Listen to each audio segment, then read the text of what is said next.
입니다. 거룩하신 하나님, 이 시간 주의 전에 엎드릴 수 있는 은혜를 주심을 감사합니다. 지구상에 수많은 인생들이 있는데 하나님, 예배하지 않고 방황하며 하나님 정말 불행한 삶을 사는 인생들이 얼마나 많습니까?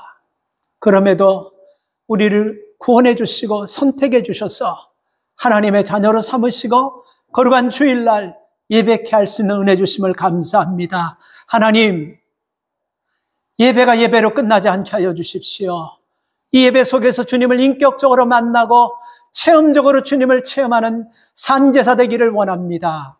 말씀이 우리 심령에 들려지게 하여 주시고 깨달아지게 하시고 믿어지는 은혜가 있게 하여 주셔서 우리 인생 일대 획기적인 변화를 경험하고 각오하는 이 예배가 되게 하여 주시옵소서. 성령이 하시면 하실 것을 믿습니다. 참석지 못한 주의 자녀들이 어디 있든지 그곳에서도 하나님 예배의 단을 쌓을 수 있는 은혜를 주실 것을 믿고 귀하신 예수님의 이름으로 기도 올려옵나이다. 아멘. 여러분, 이 본문 말씀 잘하는 말씀이잖아요. 제가 이 말씀을 한 4, 5개월부터 준비한 말씀이에요. 그러니까 무슨 대단한 무슨 굉장한 신비하고 특별한 것이 나오겠다고 생각하지 마시고 왜 준비했냐면 뭐에 제가 마음이 자꾸 왔냐면요. 내 안에 들보가 있는데 남의 눈에 있는 티를 자꾸만 빼려고 하는 그게 제 속에서 계속해서 오랫동안 이렇게 떠오르고 그 말씀이 계속 묵상이 되더라고요. 그래서 내가 언젠가는 이 말씀 가지고 요 본문 가지고만 내가 한번 말씀을 전해야 되겠다 이렇게 생각하면서 지난주에 조금 이렇게 하다 보니까 이 말씀을 묵상하고 이 말씀을 전해야 되겠다는 생각이 확신이 탁 들어오더라고요. 그런데 이 말씀을 들어가면 들어갈수록 묵상하면 묵상할수록 두 가지 부담감이 굉장히 깊이 와요. 두 가지 부담감이.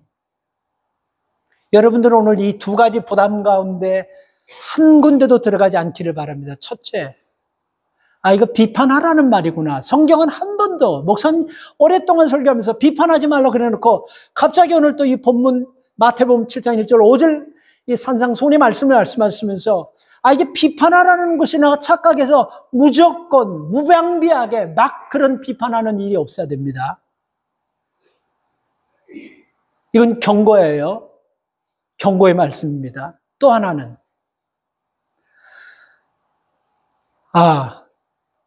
비판하면서 여러분 무조건 비판하는 것이 아니고 그럼 우리는 여러분 아무런 비판도 안 하고 입 딱 다물고 그냥 목회자가 인도하는 대로 우리는 그냥 쥐죽은 듯이 따라가 되냐? 이거는 더더욱 아닙니다. 그래서 오늘 성령이 이 말씀을 들을 때 특별하게 깨닫는 은혜와 은사가 주어지기를 간절히 바랍니다. 누구나가요. 비판이라는 테두리 안에서 벗어나는 사람은 아무도 없습니다. 우리는 비판하며 살아요. 수없이 비판하며 삽니다. 그리고 우리는 수없이 또 이런 비판받으며 삽니다. 근데 우리가 이 비판 속에는요, 나쁜 것이 아니에요. 건전한 비판이 있습니다. 그런데 여러분, 우리가 누구를 비판할 때 이 비판의 근본 원뜻을 알면요, 이 비판 쉽게 할 수 없고 이 비판 함부로 해서도 안 된다는 것입니다. 그리고 이 비판의 기준이 누군지 분명히 정한 다음에 비판이 나와야지 선을 이루고 올바른 비판이 되지. 그것이 내 나이나 경륜이나 위치에서 그게 잣대가 돼서 비판하면요, 나도 병들고 대화하는 사람도 병들고 전부 다가 다 상처받게 된다는 것입니다. 우리가 비판할 때는 기도하고 그 영혼을 정말 사랑하는 마음 가지고 그렇게 비판해야 돼요. 조롱과 조소가 섞여가지고 안 되기를 바라는 마음 가지고 뭔가 꼬투리를 잡으려는 마음으로 비판하면요, 비판하는 사람이 불행해지고 듣는 사람도 마음에 상처를 받게 된다는 것입니다. 그래서 여러분 잘 들으셔야 돼요. 이거를 듣고 나서 무조건 비판하는 것도 아니고 비판하지 말라고 입을 딱 봉하라는 것도 절대로 아닙니다. 비판은 해야 돼요. 우리 여러분 인류 역사를 보면요, 전부 다 긍정적인 비판과 과거와 미래, 현재 이런 것들을 종합해가지고 우리가 어떻게 하면 발전할 수 있을까는 그 비판하는 사람들이, 긍정적인 비판자들을 통해서 인류 역사는 발전해 온 것입니다. 우리 개인을 봐도 그렇지 않습니까? 성품과 인격이 어디서 결정나냐면요, 사람들이 막 칭찬해주고 막 서포트라이트를 비춰줘가지고 인정해주는데 거기서 인품과 성격이 형성되는 것이 아니고 내가 내 자신을 냉철하게 봐야 돼요. 누구보다도 내 부족을 느껴야 됩니다. 누구보다도 나의 위선을 느껴야 돼요. 누구보다도 나의 약점과 나의 연약함을 누구보다도 느껴야 됩니다. 이걸 느끼지 못하고 여러분 비판하면요, 막무가내식 비판이 되고 상처 주는 비판이 되는 거예요. 그래서 첫째로 여러분, 우리 자신을 먼저 비판해야 돼요. 내 자신을 아주 냉정하게, 아주 잔인할 정도로, 아주 과다할 정도로, 아주 디테일하게, 아주 구체적으로 들어가서 내가 이런 사람이구나 하는 것을 느껴야 돼요. 그래야지만 여러분 우리가 누구를 놓고 함부로 비판 못하는 거예요. 그러는 가운데요, 우리의 인품과 성향이 다듬어지면서 내 자신도 모르게, 나는 모르지만 내 주변에요, 좋은 사람들이 포진해 있다는 것을 우리가 깨닫게 되는 것입니다. 여러분, 우리가 민주주의를 한번 이렇게 보세요. 지금 우리나라는 참 과도기인 것 같아요. 근데 이 민주주의가 여러분 다 어느 나라건 이런 과정을 다 거쳤습니다. 그래서 저는요, 이게 어떻게 보면요, 아주 긍정적으로 보고 있어요. 이런 것을 통해서 더 여러분 민주주의가 발전하고, 그리고 국가의 신용도와 국가의 위상이 더 정직하고 클리어하게 이웃 나라들에게 진짜 민주주의가 뭔지를 우리가 보여주는 기회라고 생각합니다. 전혀 부정적으로는 볼 필요가 없어요. 이게 진통이에요. 그러면서 겪어가고, 그러면서 변화되어져 가고, 그리고 국민의 근성, 국민의 어떤 성격도, 국민의 수준도 높아지고 달라져 가는 것입니다. 다 이게 여러분 비판을 통해서, 건전한 비판을 통해서 민주주의가 발달하는 거예요. 특별히 우리 기독교는요, 이 비판으로 시작했어요. 좀 여러분 아이러니한 얘기지만요, 1517년 루터가 종교개혁을 시작하면서요, 그 당시 가장 권력 있는 교황청에 95개의 성명서를 냈습니다. 성경과 다르고 하나님 말씀과 동떨어진 것을 교황청이 주장하니까 목숨 걸고 비판하면서 95개 조의 한계를 위텐베르크 대학에 붙여놓고 우리 여기 나와서 이거 다 터놓고 사람들하고 대화 한번 해봅시다. 이렇게 목숨 걸고 비판했습니다, 루터가요.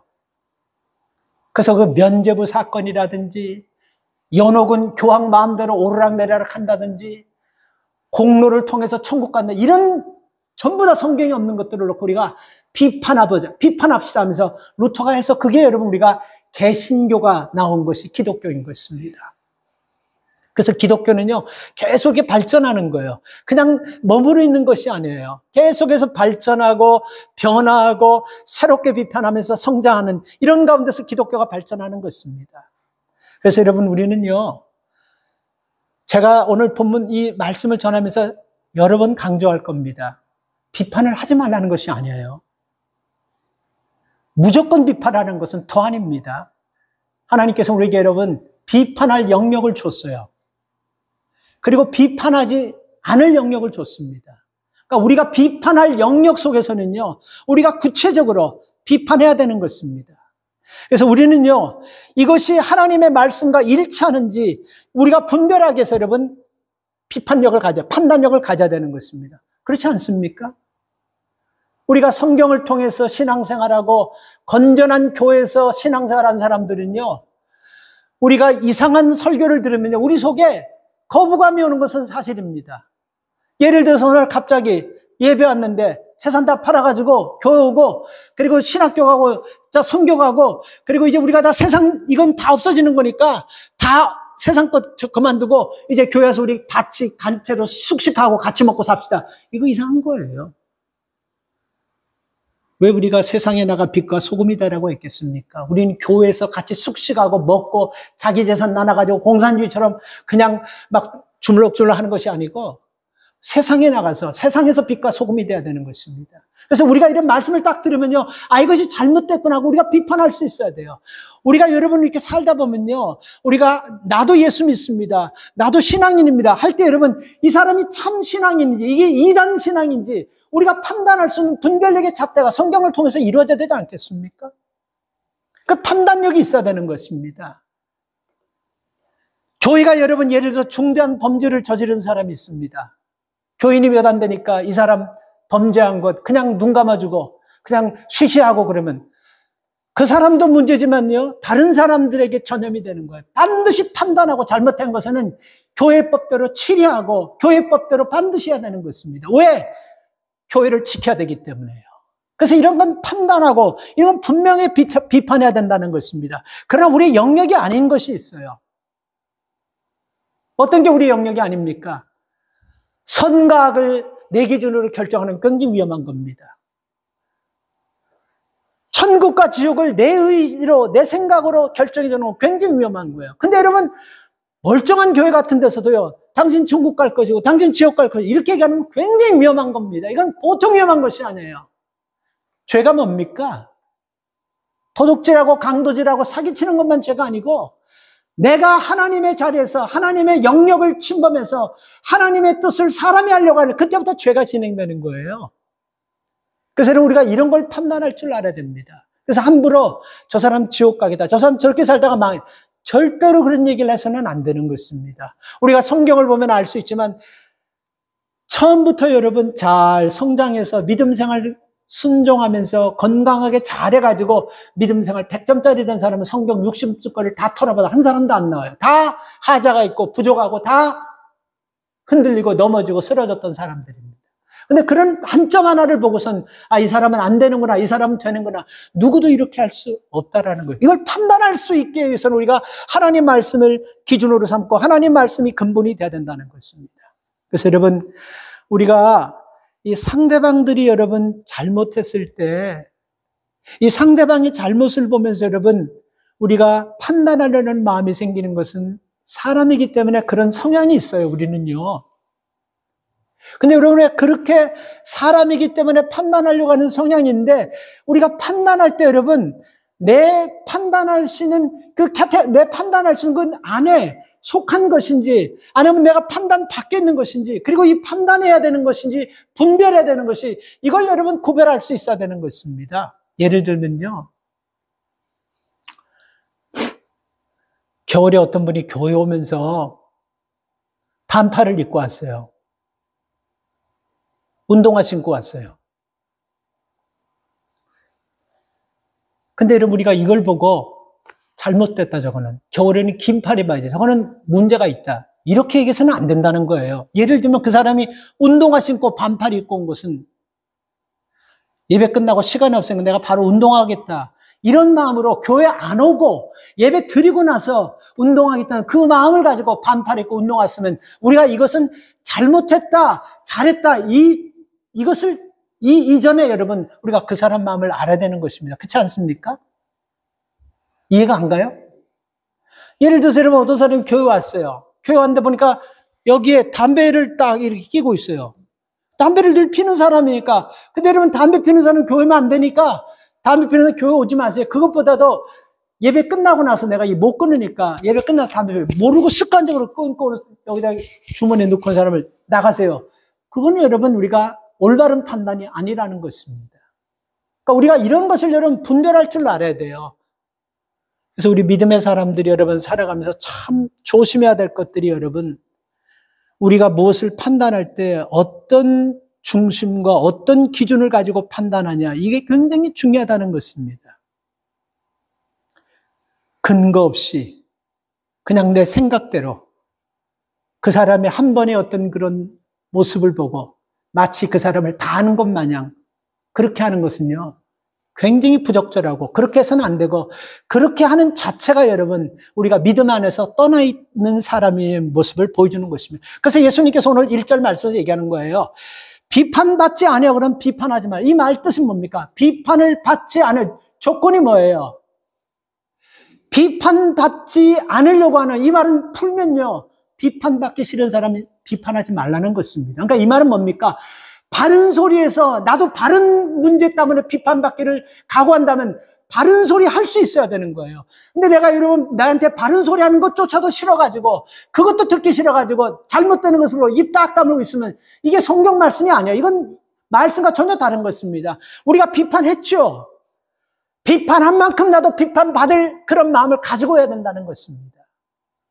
그래서 여러분 우리가 살아가면서 이렇게 비판하고 판단하고 그럴 때 우리가 이런 상황에서는 이 기준이 되고 저런 환경에서는 저런 환경의 기준이 되고 또 이 사람과는 가까우니까 이 사람과의 그 관계가 기준이 되고 이렇게 해서는 여러분 우리가 안 된다는 거예요. 우리는 믿음의 사람이니까 이 사람과 관계가 있던 이 환경이건 저 환경 관계없이 성경을 기준으로 하고 우리가 비판할 수 있는 환경과 상황에서는 잘못된 것은 정말 목숨 걸고라도 했을 때 내가 서로 잘못됐을 때 사람들이 시시하는 것이 낫습니까? 아니면 바른 길을 가르쳐주고 바르게 판단해서 올바른 길로 가도록 그 다른 사람의 도움받는 게 좋겠습니까? 우리가 여러분 생각해 봐야 돼요. 그러니까 비판받기 싫어가지고 그냥 입 딱 다물고 있는 것은 온전한 것이 아닙니다. 그래서 바른 거에 대해서는 과감하게 하십시오. 그리고 나도 잘못했을 때는 누가 비판할 때 바르게 과감하게 듣고 고치겠다는 그 믿음을 가져야 되는 것입니다. 여러분 우리 예수 믿는 사람들이 이 은혜가 떨어질 때가 언제인 줄 아세요? 믿음의 사람들 은혜가 떨어질 때가 언제냐면요. 마귀가 여러분 이 유혹할 때입니다. 마귀가 유혹할 때로 우리가 은혜가 떨어져요. 그 마귀가 무슨 유혹을 하냐? 우리 본능과 본성과 성향을 참 잘 알아요. 약한 부분, 약한 성향, 뭐에 기죽고 뭐가 문제가 생기면 위축되고 뭐가 문제가 생기면 그냥 딱 수고를 이런 걸 가장 잘 알아요. 그래서 마귀는요 계속해서 거기에 합당하게 내가 감당할 만한 그런 비판을 자꾸 하게 하다 보면요 그때 여러분 우리 믿음이 떨어지는 것이고 은혜를 쏟게 되는 것입니다. 사람들의 성향이 그래요. 가르쳐주지도 않아요. 비판 이렇게 하는 겁니다. 비판할 때는 이런 식으로 해야 됩니다. 우리가 누구도 가르쳐주지 않는데 여러분 얼마나 사람들이 비판을 잘합니까? 마치 여러분 미국에 와가지고 제가 느낀 건데 미국에서 욕 가르쳐주는 학교 있어요? 없죠? 애들도 배우지도 않는데 그 욕조를 잘하고 어르신들도 그 영어도 잘못하면 욕은 얼마나 그 발음이 아주 세고 아주 잘하는지 가르쳐준다 그렇게 잘하는 거예요. 우리 안에 이 악한 성향이 있기 때문에 우리는 악에요 굉장히 빨리 적용하고 빨리 적응하고 우리는 악적으로 굉장히 빠르게 가려고 하는 마음들이 누구나 다 있어요. 이걸 알기 때문에 마귀가 우리에게 여러분 자꾸 비판하게 하고 자꾸 여러분 나쁜 거 보게 하고 부족한 점 보게 하면서 문제가 뭐냐면 자기 문제는 자꾸 안 보게 하는 거예요. 자기 문제는 자꾸 멀게 만드는 거예요. 그러다 보니까 자기가 문제가 있는 사람이 이렇게 자꾸 남을 비판하니까 거기서 인간관계가 깨어지는 것이고 그 사람 주변에 사람이 자꾸 떠나가는 것입니다. 그래서 나중에 외로워지는 것입니다. 여러분 예수님께서 아주 심하게 비판한 거 아세요? 예수님 성경에 보면요 비판의 장면들이 굉장히 많아요. 예수님 비판하실 수 있는 분입니다. 예수님 무조건 다 좋은 게 좋다고 그러지 않았어요. 그 당시 예수님 당시 모든 사람들에게 종교적인 영향력이 있고 지도자급 되는 사람이고 가르쳤던 사람이고 모든 사람이 다 공인들이 이 사람은 믿음이 좋은 사람이다 라고 하는 그 사람들을 예수님께서 대놓고 독사의 자식들 하면서 비판했어요. 너희들은 항상 거칠게 하면서 긴 옷을 입고 회당 상석에서 앉으려고 하고 잔치집에 가면 높은 자리에 가려고 하고 그리고 과부들의 재산을 빼앗고 너희들은 믿음과 사랑과 공의를 이용해가지고 다른 사람의 것을 착취한다고 굉장히 비판했으면 누구를? 종교 지도자들을 바리새인, 서기관, 율법사들 이런 사람들을 강력하게 비판했습니다.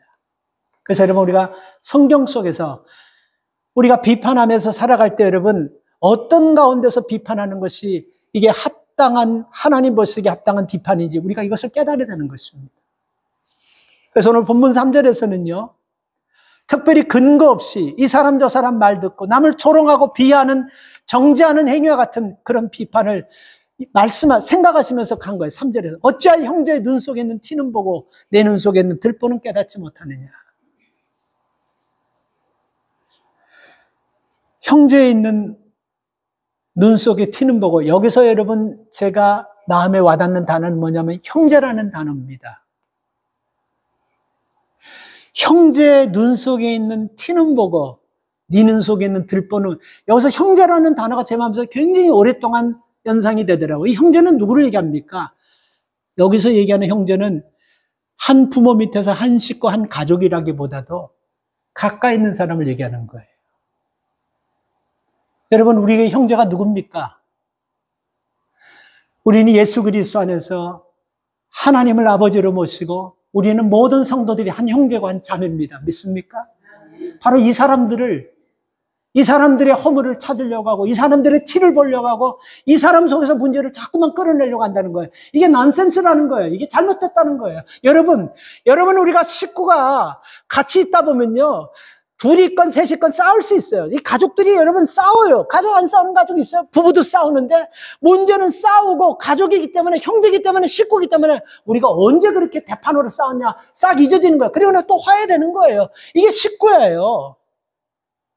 그런데 여러분, 우리가 가까이 있으면서 위로하고 격려해주고 사랑해주고 섬겨야 될 이 식구들 속에서 자꾸만 여러분 우리가 티를 찾으려고 하고 허물을 찾으려고 한다고 지금 예수님께서, 그래서 예수님 말씀하신 게 뭐냐면 형제라고 얘기한 거예요. 형제. 왜?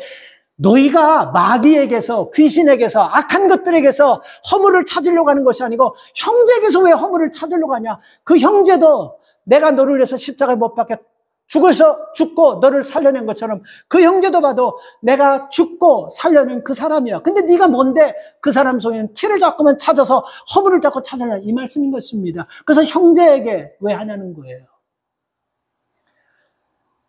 우리 형제는 누굽니까? 우리 신앙의 동지들이에요. 같이 믿음 생활하는 사람들입니다. 직장에서 같이 만나는 사람들이에요. 그리고 이렇게 짧게 보면요, 이게 아주 쉽게 보면 우리 가족들 다 이런 사람들입니다. 근데 그 사람들 속에서 좋은 점과 격려할 점과 위로할 점과 사랑할 점, 이런 것들이 보여져야 되는데요, 자꾸 허물이 보이고 단점이 보이고 약한 점이 자꾸 보이는 거예요. 그래서 형제가 형제로 보이지 않고, 이웃이 이웃으로 보이지 않고, 섬겨야 될 사람이 섬겨야 될 사람으로 보이지 않고 자꾸만 귀함과 가치와 존귀함을 잃어버리니까 그 속에서 자꾸만 허물만 찾으려고 하는 것입니다. 이거는요, 제게도 있고 오늘 예배하는 우리 모두에게 다 있는 것입니다. 이런 마음이 여러분 생길 때 여러분 두 가지를 기억해 보세요. 첫째, 그 형제와 같은 사람 서로 위로하고 격려하고 사랑하면서 함께 이 고난을 헤쳐나갈 그 사람에게 허물이 보일 때는요, 첫째, 그 허물이 딱 보인다면요, 이렇게 생각하세요. 나는 저 사람보다 허물이 훨씬 더 많은 사람이다. 그 허물은 하나님께서 내게 보여주신 것은 너 저 허물을 보고 네 허물은 그 사람 허물보다 100배, 1000배 많은 거다라고, 그렇게 여러분 깨달을 수 있기를 바랍니다. 그래서 허물이 있으면요, 판단하고 사정없이 그냥 막 칼질하려고 하기보다, 사정없이 막 그냥 비판하려고 하기보다, 고치려고 하기보다, 잔소리하려고 하기보다 먼저 나를 보시기 바랍니다. 그리고 내 안에서부터 먼저 이 허물을 찾아내서, 그리고 내 안에서부터 먼저 이런 부족한 부분을 찾아내겠다는, 그래서 그렇게 하나님께서 내게 그 거울과 같은 것을 통해서 그 사람의 작은 허물을 통해서 내 안에 엄청나게 큰 것이 있다는 것을 보는 것은 하나님이 주시는 은혜인 줄 믿으시기 바랍니다. 두 번째는 여러분, 우리가 다른 사람의 눈에 뭐가 들어있을 때 여러분, 내가 이렇게 물로 씻든지 빼든지 할 수 있으면 빼는 게 좋아요. 빼야 돼요. 그렇죠?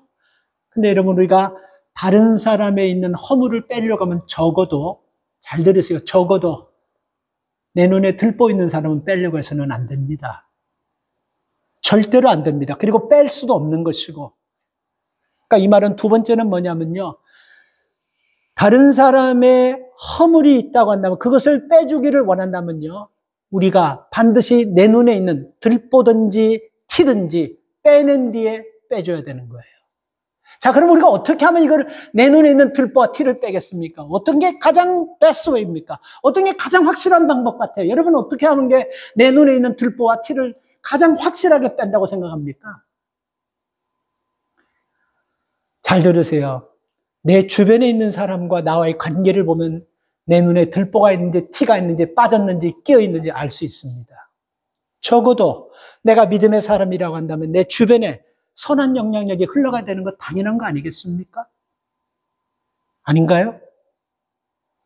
그리고 그 사람들이 내 영향을 받고 가정이 변화되고 삶의 가치관이 달라지고 인생의 목표가 달라지면서 그들의 삶이 옛날에는 외인이요 세상 사람이었지만 이제는 말씀 붙잡고 믿음으로 살려고 새벽제단 쌓고 기도하면서 믿음으로 살아보려고 몸부림친 거 바로 그것이 내 주변에서 내 영향력을 통해서 나타났다고 한다면요 적어도 내 안에 들보는 빠져나간 것입니다. 적어도 티는 있을 줄 몰라요. 완벽한 인생은 없지 않습니까? 그걸 보면서 여러분 내 눈에 들보가 빠져나갔다고 티는 있지만 적어도 들보는 빠져나갔다고 생각해도 되는 것입니다. 그래서 여러분 우리가 이웃을 보고 자꾸 그런 마음이 생기고 그러면요. 이 두 가지를 꼭 보세요. 그거 보고 깨닫고 하는 거 하나님이 주신 축복이고 은혜인 줄 믿으시기 바랍니다. 첫 번째가 뭐라고요? 아, 나는 저거보다 더 큰 허물이 있는 거구나. 그걸 딱 보면서 두 번째는 내 허물을 뺀 다음에 저 사람의 허물을 빼기 위해서 내가 처절하게 하나님 앞에 통회하고 자복하면서 회개하면서 정말 하나님 앞에 철저하게 깨지고 부서지고 변화되는 가운데 거듭나는 가운데 내 눈에 들보가 빠지면서 내 주변에 선한 영향력 그게 빠졌다는 증거라는 것을 꼭 명심하시기 바랍니다. 그래서 여러분 우리는 어떤 사람의 허물이 보이면요 비판하려고 하고 판단하려고 하지 마시고 한 스텝만 한 번만 더 생각해 보시고 내가 비판할 자격이 있는지 판단할 자격이 있는지 한 번만 더 생각해 보고 나를 한번 보고 내 안에 허물을 먼저 볼 수 있기를 바랍니다. 우리가 요한복음 8장에 보면요 대낮에 가늠하다 잡힌 여인을 끌고 온 사람들이 있습니다. 그 사람들이 올 때 빈손으로 온 것이 아니고 돌멩이 하나씩을 다 들고 왔어요. 근데 그 사람이 대낮에 가늠하다 잡힌 여인을 돌멩이로 치는 것은 율법이에요. 전혀 법에 문제가 없습니다. 근데 그 자리에서 데리고 오고 필요도 없고 그냥 거기서 때려도 나중에 리포트만 하면 아무 문제가 안 되는 거예요. 왜? 증인이 다 있지 않습니까? 율법은 두세 사람이 증인을 해요. 그리고 수많은 사람들이 있었어요. 근데 그 사람들이 돌멩이를 들고 왔을 때는 이 마음을 가지고 있어요. 적어도 우리는 이 사람 판단하고 적어도 우리는 이 사람 비판하고 적어도 우리는 이 사람 돌멩이 갖고 때릴 수 있는 사람이라고 생각하고 돌멩이 들고 다 온 거예요. 그렇죠? 그때 예수님께서 뭐라 그랬습니까? 너희 중에 죄 없는 자가 먼저 돌로 치라 할 때 여러분 우리가 그 메시지 속에서요 누가 우리가 이 여인이 부정타고 해서 판단의 돌과 책망의 돌 가지고 심판의 돌 가지고 때릴 만한 그런 클리어한 사람 깨끗한 사람 그런 사람이 우리가 어디 있습니까? 없어요. 들보가 빠져나갔지만 우리는 스틸 우리 안에는 티가 아직도 남아있는 거예요. 그래서 우리 삶 속에서 여러분 내가 선하다고 착각해서는 굉장한 위험한 일이 벌이게 되는 거예요. 우리는 선해져 가는 과정이고 의로워져 가는 과정이고 구원에 완성되어져 가는 과정이기 때문에 항상 우리는 다른 사람의 허물과 단점과 부족함 앞에서 먼저 순간적으로 본능적으로 나를 먼저 보고 먼저 내 문제를 찾고 먼저 나부터 뒤돌아보고 나부터 고쳐나가려고 하는 그 모습이 우리에게 있어야 된다는 것입니다. 예수님께서 이 모습을 보시면서 4절에 이렇게 말씀하셨어요. 보라 내 눈 속에 들보가 있는데 어찌하여 형제에게 말하기를 나로 내 눈 속엔 티를 빼게 하겠냐. 참 이렇게 말씀이 여러분 우리가 오래 들어서 여러 번 들어서 부담이 없는 것 같지만 처음 듣는 사람에게는 참 아이러니한 말씀입니다. 내 눈 속에 들보가 있는데 다른 속에 있는 티를 어떻게 빼겠느냐? 그 왜 못 빼나? 왜 빼면 빼는 거지? 우리가 여기서 이 과정에서는 뭐가 빠졌냐면 자기 자신을 보지 못하는 사람들 속에 빠지는. 그래서 세상 사람들이 성경을 딱 보면요. 이해하지 못하는 거. 왜? 자기 자신을 보지 못하니까. 근데 믿음의 사람들은 성경이 근간이 되고 성경이 기준이 되니까 딱 그런 판단 앞에서 하나님 말씀을 피고 딱 보면요. 자격이 안 된다는 걸 깨닫는 거예요. 그래서 먼저 내 허물을 보게 된다는 것입니다. 여러분, 라인홀드 니버라는 아주 신학자면서 비평학자고, 사상가면서 아주 세계적인 학자입니다. 라인홀드 니버라는 사람이 이런 얘기를 했어요. 세상에는 선과 악이 있는 것이 아니고, 악과 레슨 이블. 그러니까 악이 있고 그 악보다 약간 떨어지는 그 두 가지의 싸움이다. 이렇게 했어요. 그러니까 선과 악이 있는 것이 아니고 악과 조금 덜한 악. 이 두 가지가 존재하는 거라고. 그 말 동의합니다. 완벽한 인간은 없어요. 완벽하게 선한 사람은 없어요. 그래서 우리가 세상을 살아가는 것은 여러분, 선과 악과의 싸움이 아니고 악한 사람과 약간 덜 악한 사람과의 싸움이에요. 그래서 우리는 누가 옳고 누가 그러다고 내가 옳고 너는 잘못됐다고 그렇게 얘기해서는 안 된다는 거예요. 덜 악한 사람과 좀 악한 사람과 그 사람과 여러분 싸움인 거예요. 그래서 여러분 이걸 우리가 속담에 보면 도토리 키재기라는 말이 있지 않습니까? 도토리 주워와가지고 딱 세워놓고 다 키재기라면 그게 그거지 뭐. 도토리가 키 크면 1cm 더 크겠어요? 2cm 더 크게. 다 그거예요. 우리가 볼 때 다 그거예요. 그렇죠? 도토리 키재기라는 말이에요. 50보 100보 하는 얘기 아세요? 전쟁터 나갔는데 적군들이 확 쳐들어오니까 전쟁하려고 해서 무서워 버리니까 다 도망가 버렸어요. 다 도망갔는데 어떤 사람은 50보 도망간 사람이 있고 어떤 사람은 100보 도망간 사람이 있어요. 근데 50보 도망간 사람이 100보 도망간 사람에게 너 왜 이렇게 도망가냐? 그렇게 얘기할 수 있습니까? 없습니까? 나는 50보 도망가긴 해. 너는 왜 100보씩 도망가냐? 그렇게 얘기할 수가 없는 거예요. 50보 도망간 사람이나 100보 도망간 사람 다 똑같은 것입니다. 여러분, 우리 안에 우리가 하나님 없이는 우리가 설 수 없다는 거, 우리가 하나님의 은혜 아니고서는 여러분 우리가 할 수 없다는 걸, 우리가 그것을 늘 깨달으면서 살아가야 되는 것입니다. 근데 문제가 바로 이거예요. 문제가 뭐냐면 바로 이겁니다.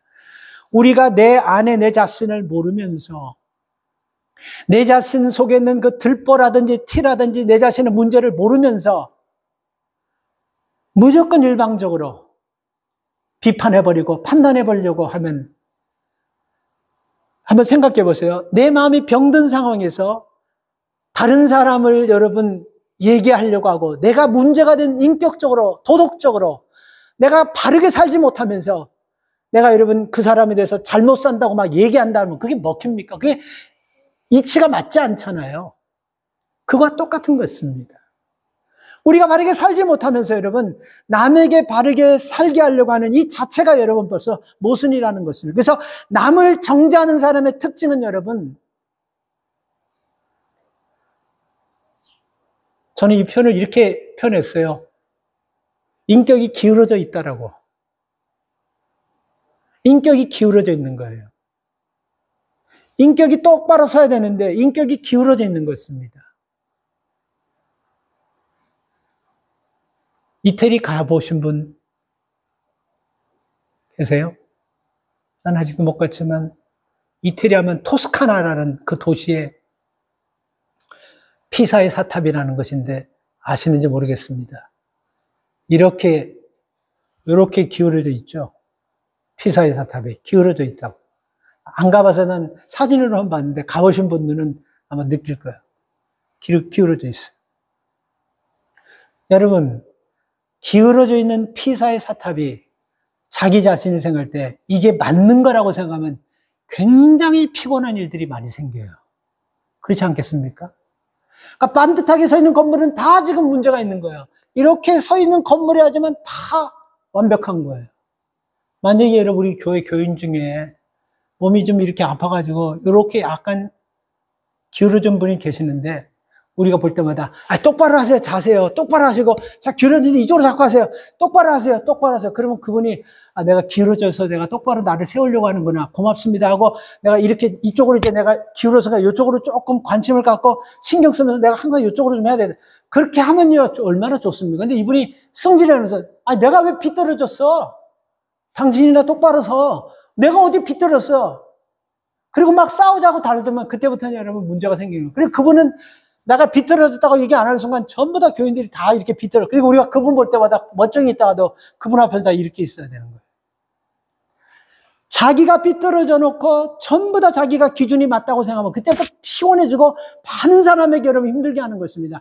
단지 하나, 이거 내가 삐뚤어졌고 내 기준이 지금 삐뚤어졌고 딱 깨닫는 순간요, 내가 삐뚤어지는 기준 가지고 이렇게 하면 안 되고 저렇게 하면 안 되고, 그걸 여러분 느끼게 되는 것입니다.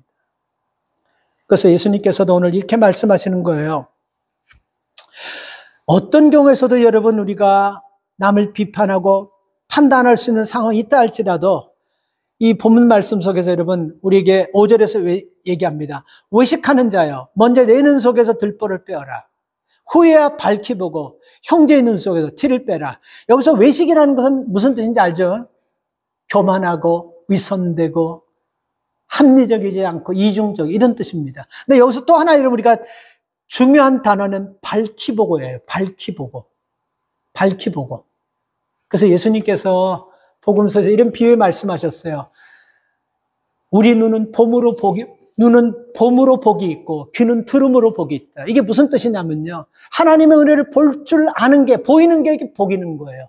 하나님 말씀을 들리는 귀가 복인 거예요. 아무리 청력이 좋고 시력이 좋다 할지라도 하나님의 은혜와 역사를 보지 못하면요, 소경과 장례가 똑같은 것입니다. 아무리 귀가 좋다 할지라도 하나님의 음성이 들리지 않고 말씀이 들리지 않고 불행한 것입니다. 그래서 오늘 예수님께서 이 5절 말씀에서 밝히 보라고 얘기하는 거예요. 참 중요한 얘기입니다. 밝히 봐야 돼요. 이게 밝히 본다는 뜻은 뭐냐면요, 똑바로 보라는 것입니다. 시력이 여러분 어두우면요, 다 어둡게 보이는 거 아니겠습니까? 똑바로 보라는 거예요. 깨끗하게 보라는 거예요. 바르게 보라는 것입니다. 오늘 우리는 이 말씀을 통해서 우리에게 주시는 메시지는 바로 이것입니다. 여러분, 우리가 올바른 것에 대해서는요, 발전과 성장을 해서 아주 과감 없는 비판과 판단이 있어야 됩니다. 꼭 있어야 돼요. 그렇게 비판하고 판단하시고 분명히 명심해야 될 것은요, 나 또한 누군가가 올바르게 얘기하고 정말 기도하면서 비판하고 판단할 때 그 말씀을 내가 하나님께서 이 사람을 통해서 내게 하시는 말씀으로 들으려는 그 마음 자세 가지셔야 됩니다. 그래야지만 성장하고 변화되고 우리 삶 가운데 주변에 좋은 많은 사람들을 통해서 하나님의 선한 뜻을 우리가 누릴 수 있게 되는 것입니다. 여러분, 말씀을 마칩니다. 우리는 성향 자체가요, 남이 나를 미워하고 싫어하면 나도 미워하고 싫어하는 것, 본능적으로 나오는 이걸 인지상정이라 그래요. 누가 나를 때리면요, 나도 때리고 싶은 마음, 이게 인간의 성향입니다. 이런 우리의 연약함과 부족한 마음을 아시고 하나님이 우리를 부르셔서 지금도 하나님이 판단하셔서 심판하시는 것이 아니고 하나님이 우리를 판단하셔서 올바른 길로 이끄시고 하나님이 판단하셔서 인내하시고 참으시면서 진리의 길로 우리를 이끌어가고 계심을 꼭 믿으시기 바랍니다. 우리는 이 흐름 속에서 하나님의 말씀을 기준으로 하고 우리는 판단보다도 이해하고 섬겨주고 우리는 그런 믿음의 삶을 살아야 됩니다. 그러니까 남을 판단할 수 있는 기운이 있으면요, 덮어주고 협력해주고 도와주고 기도하는 쪽으로 쓰세요. 그게 빛과 소금의 역할을 감당하는 성도들의 삶이 될 줄 믿습니다. 이 은혜가 예배하는 우리 모두에게 있기를 주의 이름으로 축복합니다. 하나님 은혜를 감사합니다. 주님, 이 땅에 근거 없는 하나님 소문 때문에 함부로 판단하고 쉽게 판단해서 평생 씻지 못할 상처를 주고 아픔 속에서 살아가게 하는 사람들도 있습니다.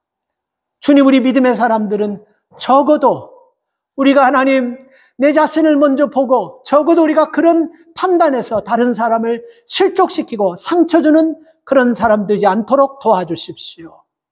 인간이기 때문에, 인간의 성향을 갖고 있기 때문에 아버지의 잘못된 것 보면 비판하고 판단하고 싶은 마음 누구나가 다 있는 것입니다. 그때마다 나는 그 사람보다 더 큰 들보가 있다는 것을 깨닫고 내 문제부터 해결하려는 믿음 주시고 하나님 내 눈에 들보부터 뺀 다음에 다른 사람의 티를 빼겠다는 그런 믿음으로 우리 주변에 믿음의 선한 영향을 흘려보내는 주의 백성들 되게 하여 주시옵소서. 오늘도 하나님 함께 하실 줄 믿고 이 말씀 붙잡고 주님 오시는 그날까지 믿음 안에서 흔들림이 없이 승리하는 주의 자녀들 되게 하여 주시옵소서. 감사드리며 예수님의 이름으로 기도 올리옵나이다. 아멘.